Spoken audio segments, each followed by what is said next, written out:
گفتگو میں خوش آمدید۔ جی آج ہم ایک کافی اہم اور حساس موضوع پر بات کر رہے ہیں۔ یہ پاکستان کی تاریخ اور شناخت سے بہت گہرا تعلق رکھتا ہے۔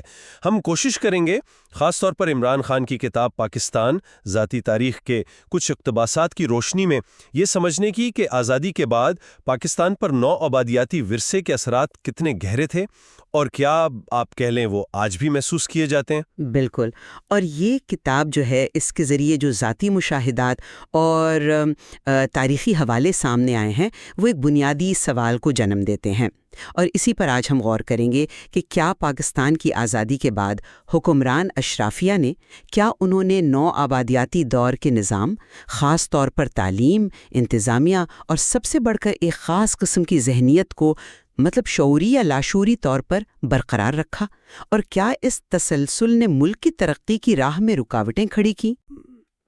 یا پھر دوسری طرف دیکھیں تو کیا یہ ڈھانچے جو تھے وہ ایک نئی ریاست کے لیے کسی حد تک ناگزیر تھے، اور کیا پاکستان کے جو اصل مسائل ہیں ان کی جڑیں زیادہ گہرائی میں نہیں ہیں؟ یعنی قیادت کا بحران، متوسل سیاسی عدم استحکام اور اندرونی طور پر پھیلی ہوئی بدعنوانی جیسے عوامل، کیا وہ زیادہ فیصلہ کن نہیں رہے؟ تو یہی وہ دو زاویے ہیں جن پر آج ہم بات کریں گے۔ ٹھیک، تو میں اس موقف کی نمائندگی کروں گی کہ نو آبادیاتی ڈھانچوں اور خاص طور پر اس سے جڑی ہوئی جو ذہنیت تھی اس کا تسلسل پاکستان کی قومی شناخت کی تشکیل اور مجموعی ترقی کے لیے آپ سمجھیں انتہائی نقصان دہ ثابت ہوا۔ جبکہ میرا نقطہ نظر یہ رہے گا کہ پاکستان کے جو بنیادی مسائل تھے ان کی نوعیت زیادہ تر اندرونی تھی، اور نوآبادیاتی ورثے پر ضرورت سے زیادہ زور دینا اصل میں ہمیں ان اصل اور زیادہ فوری چیلنجز سے نمٹنے سے شاید روکتا ہے جن کا ملک کو سامنا رہا ہے۔ تو آئیے میں اپنی بات واضح کرتی ہوں۔ میرا موقف یہ ہے کہ آزادی کے بعد پاکستان کی حکمران اشرافیہ نے نو آبادیاتی نظام کی محض عمارتیں ہی نہیں بلکہ آپ کہہ لیں اس کی روح کو بھی اپنائے رکھا۔ اب تعلیمی میدان میں ہی دیکھ لیں، ایچ سندھ کالج جیسے انگریزی میڈیم اداروں کا تسلسل ایک بہت واضح مثال ہے۔ ان اداروں نے ایک ایسا مراعات یافتہ طبقہ پیدا کیا جو نہ صرف عوام کی اکثریت سے بالکل کٹا ہوا تھا بلکہ اپنی ہی زبان اور ثقافت کے بارے میں ایک شدید احساس کمتری میں مبتلا تھا۔ عمران خان خود اپنی کتاب میں لکھتے ہیں کہ ان اسکولوں میں انگریزی بولنے پر فخر کیا جاتا تھا اور اردو بولنے پر تو باقاعدہ جرمانہ عائد ہوتا تھا۔ قومی لباس شلوار قمیض اس کو کمتر سمجھا جاتا تھا اور مغربی لباس کو ترجیح دی جاتی تھی۔ اب یہ صرف لباس یا زبان کا معاملہ نہیں تھا، یہ ایک پوری ذہنیت تھی جسے براؤن صاحب ذہنیت کہا جا سکتا ہے، یعنی اپنے سابق نو آبادیاتی آقاؤں کی ہر طرح سے تقلید کرنے کا رجحان۔ یہی ذہنیت سماجی کلبوں جیسے پنجاب کلب اور سندھ کلب میں بھی سرایت کر گئی تھی، جہاں ایک زمانے میں پاکستانیوں کا داخلہ ممنوع تھا یا قومی لباس پہن کر جانے کی اجازت ہی نہیں تھی۔ بیوروکریسی میں بھی مغربی اطوار، لہجے اور طرز زندگی کو اپنانا سماجی ترقی اور قابلیت کی علامت سمجھا جاتا تھا۔ انگلینڈ ریٹرنڈ ہونا وہ خود ایک بہت بڑا سماجی اعزاز بن گیا تھا۔ علامہ اقبال نے اسی ذہنی غلامی اور تقلید کے خلاف خبردار کیا تھا، کیونکہ یہ قوم کی اصلیت، خود اعتمادی اور قیادت پیدا کرنے کی صلاحیت کو تباہ کر دیتی ہے۔ تو حکمران طبقہ اپنی جڑوں اور ثقافت میں فخر محسوس کرنے کے بجائے بیرونی تقلید اور منظوری کا محتاج ہو کر رہ گیا۔ دیکھیں، میں آپ کی بات کی نزاکت کو سمجھتا ہوں اور یہ بھی تسلیم کرتا ہوں کہ نو آبادیاتی دور کے کچھ اثرات تو یقیناً باقی رہے ہوں گے، لیکن میرا استدلال یہ ہے اصل میں کہ ان اثرات کو پاکستان کے بنیادی اور آپ کہہ لیں تباہ کن مسائل کی اصل جڑ قرار دینا، یہ تاریخ کی تھوڑی سی سادہ تشریح ہو جاتی ہے۔ پاکستان کے اصل مسائل وہ کہیں زیادہ گہرے اور اندرونی نوعیت کے تھے۔ سب سے بڑا مسئلہ تو قیادت کا بحران تھا۔ اب دیکھیں، بانیان پاکستان قائد اعظم محمد علی جناح اور لیاقت علی خان، ان کی ابتدائی اور بے وقت وفات نے ملک کو اس وقت قیادت کے شدید خلا سے دوچار کر دیا جب اسے سب سے زیادہ مستحکم اور ویژنری قیادت کی ضرورت تھی۔ ٹھیک، اس کے بعد جو حکمران آئے، چاہے وہ فوجی آمر تھے یا نام نہاد جمہوری رہنما، وہ اکثر قومی مفاد کے بجائے ذاتی طاقت کے استحکام اور مفادات کے حصول میں لگے رہے۔ اداروں کو مضبوط کرنے پر بہت کم توجہ دی گئی۔ آپ ایوب خان کے دور کے مثال لے لیں۔ ٹھیک ہے، بظاہر انتظامی کارکردگی نظر آتی ہے، معاشی ترقی کے کچھ اشارے بھی ملتے ہیں، لیکن اسی دور میں سیاسی گھٹن بڑھی، جمہوری عمل کو روکا گیا اور سب سے بڑھ کر مشرقی پاکستان میں احساس محرومی نے جڑ پکڑی۔ اس کا المناک نتیجہ پھر 1971 میں ملک کے دولخت ہونے کی صورت میں نکلا۔ اب بتائیں، کیا یہ نو آبادیاتی وراثت کا نتیجہ تھا یا یہ سراسر اندرونی سیاسی ناکامی اور قیادت کے فقدان کا شاخسانہ تھا؟ اسی طرح ذوالفقار علی بھٹو، جو بلا شبہ ایک پڑھے لکھے اور کرشماتی رہنما تھے، ان کے بارے میں بھی کتاب میں ذکر ہے کہ ان کی جو جاگیردارانہ ذہنیت تھی اور اختلاف رائے کو کچلنے کی پالیسیاں تھیں، انہوں نے ملک میں تقسیم کو مزید گہرا کیا۔ ان کی حکومت پر مخالفین کے خلاف ریاستی تشدد کے سنگین الزامات لگے۔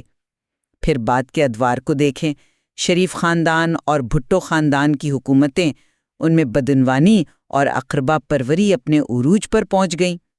کتاب میں واضح مثالیں دی گئی ہیں کہ کس طرح بینکوں سے بڑے بڑے قرضے معاف کروائے گئے، میڈیا کو کنٹرول کرنے کے لیے لفافہ صحافت کو فروغ دیا گیا اور پولیس اور دیگر اداروں میں سیاسی بنیادوں پر بھرتیاں کر کے انہیں تباہ کر دیا گیا۔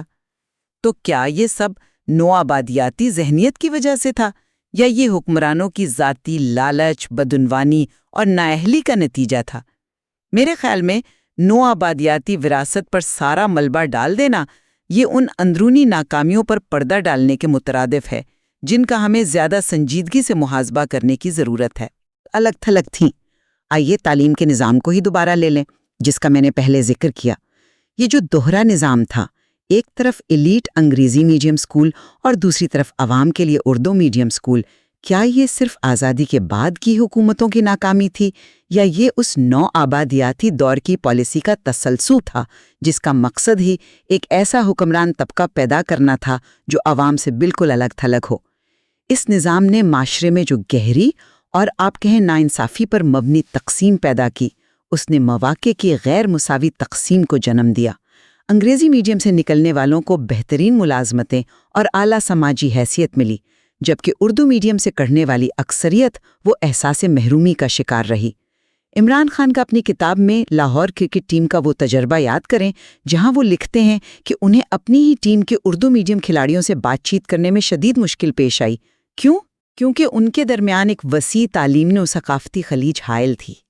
تو یہ خلیج کیا نو آبادیاتی نظام نے پیدا نہیں کی تھی جسے ہم نے آزادی کے بعد بھی برقرار رکھا؟ میں پھر کہوں گا کہ تعلیمی نظام میں خامیاں تھیں، بالکل تھیں، اور یہ تقسیم بھی موجود تھی، لیکن کیا اس کی ساری ذمہ داری صرف نو آبادیاتی ماضی پر ڈال دینا کافی ہے؟ آپ نے خود حکومتوں کی ناکامی کی بات کی۔ میرا موقف ہے کہ ناکامی بنیادی تھی۔ آزادی کے بعد ہمارے پاس ایک موقع تھا، ایک بڑا موقع تھا کہ ہم ایک یکساں قومی اور معیاری تعلیمی نظام وضع کرتے جو ہماری اپنی ضروریات اور ہماری ثقافت سے ہم آہنگ ہوتا۔ ہم ایسا کیوں نہیں کر سکے؟ اس میں قیادت کی کمزوری اور آپ کہہ لیں ویژن کا فقدان زیادہ بڑا عنصر تھا، اور یہ کہنا کہ انگریزوں سے پہلے کوئی معیاری تعلیم نہیں تھی، یہ بھی تاریخی طور پر درست نہیں ہے۔ کتاب میں GW لیٹنر کے سروے کا حوالہ موجود ہے جو بتاتا ہے کہ برطانوی راج سے پہلے پنجاب میں اعلیٰ معیار کے مدارس اور تعلیمی ادارے موجود تھے جو مقامی طور پر وقف کی زمینوں سے چلتے تھے۔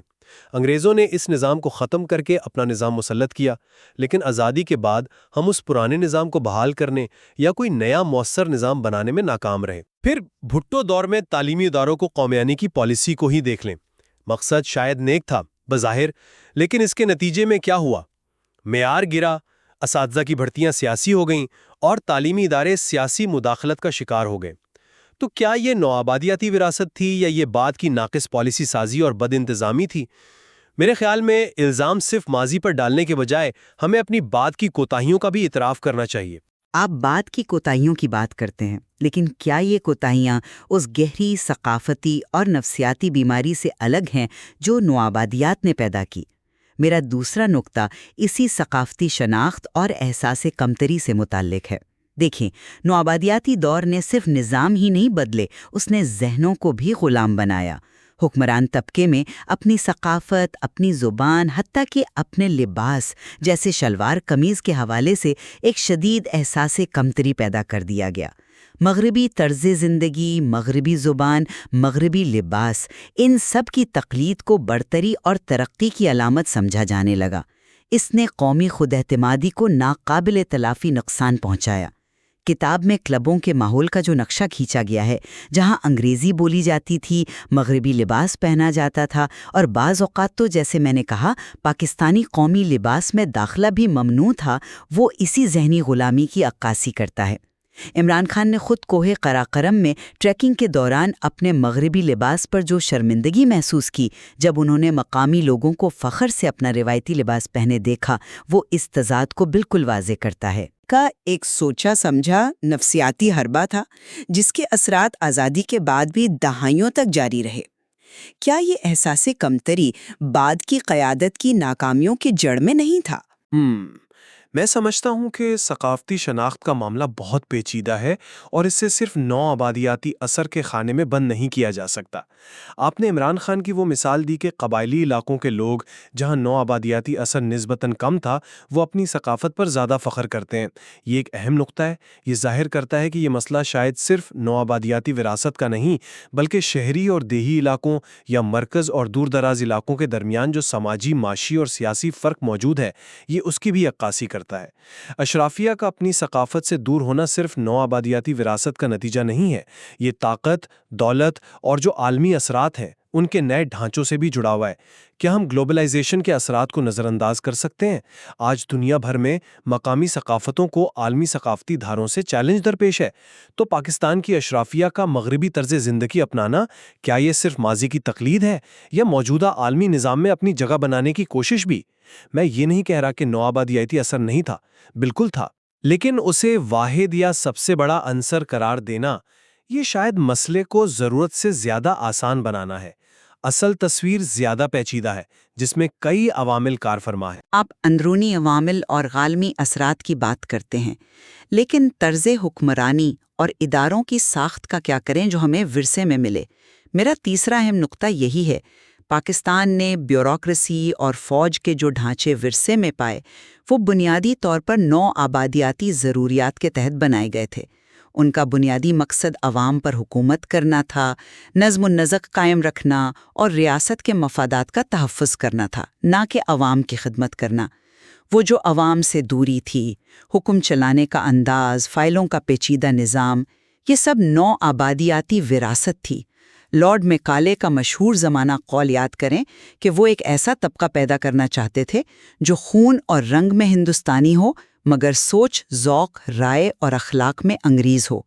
کیا آزادی کے بعد ہماری بیوروکریسی، جسے بابو کلچر کہا جاتا ہے، وہ اسی سوچ کی عکاس نہیں رہی؟ یہ ادارے عوام کی خدمت کے بجائے ریاست کے، آپ کہہ لیں آہنی شکنجے کے طور پر کام کرتے رہے، جس سے ریاست اور عوام کے درمیان ایک مستقل خلیج قائم رہی۔ کیا یہ طرز حکمرانی ہماری ترقی میں رکاوٹ نہیں بنا؟ جی، یہ بات بالکل درست ہے کہ انتظامی ڈھانچے ہمیں وراثت میں ملے اور ان میں نو آبادیاتی دور کی جھلک باقی تھی۔ لیکن میں پھر اسی نقطے پر واپس آؤں گا کہ ان اداروں کی اصل تباہی اور زوال کی وجہ کیا تھی؟ کیا وہ ڈھانچے بذات خود اتنے ناقص تھے کہ انہیں بہتر نہیں بنایا جا سکتا تھا، یا ان کی تباہی بعد میں آنے والی حکومتوں کی بدعنوانی، اقربا پروری اور نااہلی کی وجہ سے ہوئی؟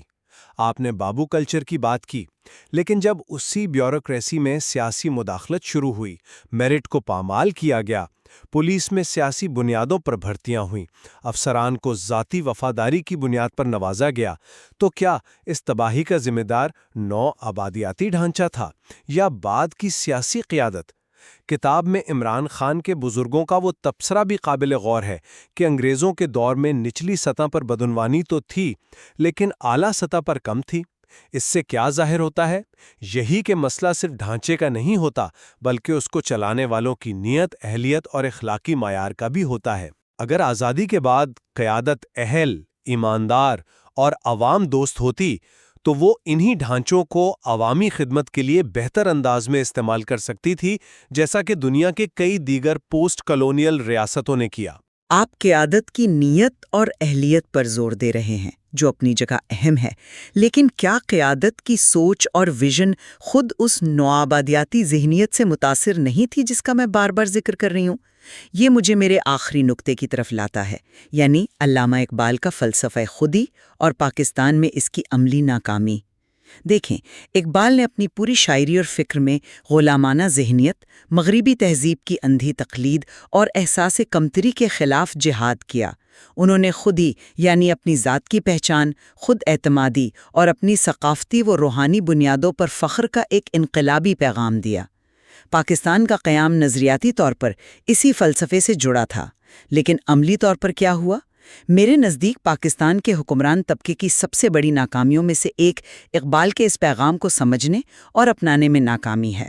ہم ایک ایسی قوم بن گئے جو اپنی شناخت کے بارے میں الجھن کا شکار رہی، اپنی صلاحیتوں پر اعتماد نہیں کر سکی اور مستقل بیرونی دنیا، خاص طور پر مغرب کی طرف دیکھتی رہی، سیاسی طور پر بھی، معاشی اور ثقافتی طور پر بھی۔ تو یہ ناکامی کیا نوآبادیاتی ذہنیت کے گہرے اثرات کا نتیجہ نہیں؟ میں اقبال کی عظمت، ان کے فلسفے کی گہرائی اور پاکستان کے لیے ان کی اہمیت سے مکمل اتفاق کرتا ہوں۔ وہ بلا شبہ 20ویں صدی کے عظیم ترین مفکرین میں سے تھے، لیکن کسی بھی عظیم فلسفے کو عملی جامہ پہنانے کے لیے صرف نظریاتی قبولیت کافی نہیں ہوتی۔ اس کے لیے مضبوط اداروں کی ضرورت ہوتی ہے، مستحکم سیاسی نظام کی، اور سب سے بڑھ کر ایک ایسی قیادت کی ضرورت ہوتی ہے جو نہ صرف اس فلسفے کو سمجھے بلکہ اسے نافذ کرنے کا عزم اور صلاحیت بھی رکھتی ہو۔ کیا پاکستان کو یہ سب میسر آیا؟ بدقسمتی سے نہیں۔ ہم نے پہلے ہی قیادت کے بحران اور سیاسی عدم استحکام کی بات کی، اداروں کی کمزوری کا ذکر کیا۔ ایسے میں صرف یہ کہہ دینا کہ نوآبادیاتی ذہنیت کی وجہ سے ہم اقبال کے فلسفے پر عمل نہیں کر سکے، میرے خیال میں یہ مسئلے کی پیچیدگی کو کم کرنا ہے۔ آپ ذوالفقار علی بھٹو کی مثال لے لیں، وہ اعلیٰ تعلیم یافتہ تھے، مغرب میں پڑھے، یقیناً اقبال کے نظریات سے بھی واقف ہوں گے، لیکن کیا ان کی عملی سیاست اقبال کی خودی اور جمہوری اقدار کی عکاس تھی؟ ان پر تو جاگیردارانہ ذہنیت، شخصی حکومت اور عدم برداشت کے الزامات لگے۔ لہٰذا ناکامی کی وجوہات صرف ایک عنصر میں تلاش کرنے کے بجائے ہمیں ان تمام داخلی کمزوریوں، سیاسی، ادارہ جاتی اور قیادت کے فقدان کو بھی دیکھنا ہوگا جنہوں نے ہمیں اقبال کے ویژن کو حقیقت بنانے سے روکا۔ تو خلاصہ کلام یہ ہے کہ میرے نقطہ نظر سے پاکستان میں آزادی کے بعد نوآبادیاتی دور کے ڈھانچوں اور خاص طور پر اس سے وابستہ ذہنیت کو بڑی حد تک برقرار رکھا گیا۔ اس نے نہ صرف ہمارے معاشرے کو امیر اور غریب، انگریزی دان اور اردو دان، مغربی زدہ اور روایت پسند طبقوں میں تقسیم کیا، بلکہ گہرا اور مستقل احساس کمتری بھی پیدا کیا۔ اس نفسیاتی اور ثقافتی بوجھ نے ہماری قومی توانائی کو مجروح کیا اور ملک کو اپنی حقیقی صلاحیتوں کے مطابق ترقی کرنے سے روکا۔ یہ وہ بھاری ورثہ ہے جس کے اثرات میں سمجھتی ہوں آج بھی ہماری سیاست، معاشرت اور ثقافت میں واضح طور پر دیکھے جا سکتے ہیں۔ اور میرا خلاصہ یہ ہے کہ نوآبادیاتی وراثت بلا شبہ ایک حقیقت تھی اور اس کے کچھ اثرات بھی تھے، لیکن پاکستان کے اصل اور زیادہ سنگین مسائل بنیادی طور پر اندرونی تھے۔ قیادت کا مسلسل بحران جس نے ملک کو کبھی مستحکم سمت نہ دی، بار بار کا سیاسی عدم استحکام جس نے اداروں کو پھلنے پھولنے نہ دیا، اور بدعنوانی کا وہ ناسور جس نے ریاست کی بنیادوں کو کھوکھلا کر دیا۔ میرے خیال میں یہ وہ عوامل تھے جنہوں نے ہماری ترقی کی راہ میں اصل رکاوٹیں کھڑی کیں۔ ان بنیادی اندرونی مسائل کو حل کیے بغیر صرف ماضی، خاص طور پر نوآبادیاتی ماضی پر الزام تراشی کرتے رہنا ہمیں آگے نہیں لے جا سکتا اور نہ ہی مستقبل کو بہتر بنا سکتا ہے۔